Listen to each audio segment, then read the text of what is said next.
RMC tous les jours. Demanche, Arnaud Demanche qui nous rejoint. Bonjour Arnaud. Bonjour à tous, quel plaisir de vous retrouver encore une fois aujourd'hui. C'est toujours un plaisir de venir dans les locaux d'RMC et son luxe ostentatoire.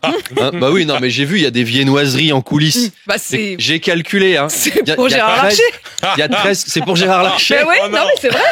Non mais c'est vrai. Moi j'avais pas osé la faire. Non, alors je vous le dis, il y en a tous les matins des petites viennoiseries pour les invités. Il y en a qui en profitent plus que d'autres. D'accord. Et qui l'assument totalement. Eh ben, j'ai vu que c'est parce qu'en fait, ça fait du budget au prix où c'est maintenant. Il y en a au moins pour 10 000 balles de croissant. On se refuse rien ici. C'est pas 10 000 balles pour Gérard Larcher. Et il y a carrément une fontaine à eau. Non, mais au prix où c'est, on se croirait à la grande époque Canal où la coke était partout ici. Mais parlons de sobriété de secondes. Justement, Arnaud, comme à chaque mois de janvier, certains se lancent dans un dry January. Qu'est-ce que c'est ? Alors le Dry January, c'est un mois où on est censé ne pas boire d'alcool, ce qui a l'air de consterner Emmanuel Le Chip. Donc d'où l'expression janvier à sec, hein. Mais comme on est à sec financièrement de toute façon, on peut pas le faire. Le Dry January, ça existe depuis une dizaine d'années, ça nous vient d'Angleterre, alors que c'est un endroit où on n'est pas sobre très souvent. L'alcool, c'est même ce qui permet de supporter leur cuisine. Encore que. J'ai mangé un des plats typiques anglais l'autre jour, le machin là, c'est le fish and chips. Non, poulet tikka masala. C'était très bon. En France, de plus en plus de gens participent. Le mari d'Amélie Rosic, par exemple, ne boit pas d'alcool. Alors lui, c'est parce qu'il n'a pas l'âge légal, évidemment. Mais c'est quand même un dry January. Par ailleurs, Emmanuel, vous nous l'expliquiez l'autre jour, la consommation de vin a baissé en France. En 60 ans, on a perdu 70% de consommation d'alcool. C'est-à-dire que nos grands-parents picolaient du matin au soir, en fait. Ce pays de poche qu'on est. Vous savez, on a interdit le vin rouge dans les cantines scolaires en 54. 56. Mais non. 56. On bourrait la gueule des enfants et au lycée 81. Combien de décisions capitales pour l'avenir de la France ont été prises par des gens ivres-morts? Je comprends mieux l'état de ce pays maintenant. Hein. Enfin, je trouve ça triste. Le Dry January, avant, quand on inventait des périodes spéciales, c'était des trucs festifs. On avait un festival de la saucisse, une fête de la bière. Maintenant, on crée le No Nut November. Tu jouis pas. Le Dry January, tu bois pas. C'est quoi la suite, quoi? C'est naze. Le régime carotte Vichy October, les mots croisés December, la comptabilité April. Faudrait inventer le Total September fuck bourré dans un jacuzzi with a concombre. Là, voilà, on compenserait. Là, on s'amuserait. Voilà, vivement donc le mois de septembre. Aujourd'hui, ce sont les funérailles de Benoît XVI. On change de registre sans transition. Représentera la France. Oui, alors Gérald Darmanin représentera donc la France aux funérailles de Benoît XVI. Il est parti rassurer les catholiques du monde entier en les consolant. Non mais calmez-vous, ça va bien se passer. Il paraît que le chef de l'État pensait aussi à Bruno Le Maire. Dans un moment compliqué avec les boulangers, c'était pas idiot. Il paraît qu'au Vatican, ils ont des relations avec un gars qui multiplie les pains gratos. Ça allait.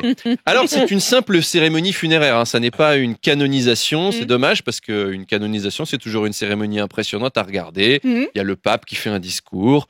Mes bien chers frères, mes bien chères sœurs, nous sommes réunis ici pour la canonisation de Benoît. Nous espérons que son âme montera au ciel après cette cérémonie. Comment ça se passe, tour de contrôle avec le canon? Où on en est? Ignition sequence start. 4, 3, 2, 1, 0. Et bon voyage jusqu'au paradis, mon ami. C'est beau. L'entreprise Bonduel, Arnaud, est dans la tourmente depuis la publication de photos sur le web des boîtes de conserve adressées aux soldats russes, accompagnées d'un message: chers soldats, bonne année, nous vous souhaitons le meilleur et une victoire rapide. Oui, alors ça la fout mal. Est-ce que Bonduel a fourni l'armée russe?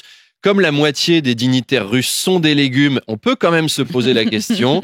Il est possible que la Russie, comme l'Ukraine, reçoive des aides de la part de Français. Enfin, moi, je serais les Russes, je ferais la gueule. Ils reçoivent des petits pois. Les Ukrainiens, ils reçoivent des batteries de défense anti-aérienne Crotale et des canons César. Il y a quand même une arnaque quelque part.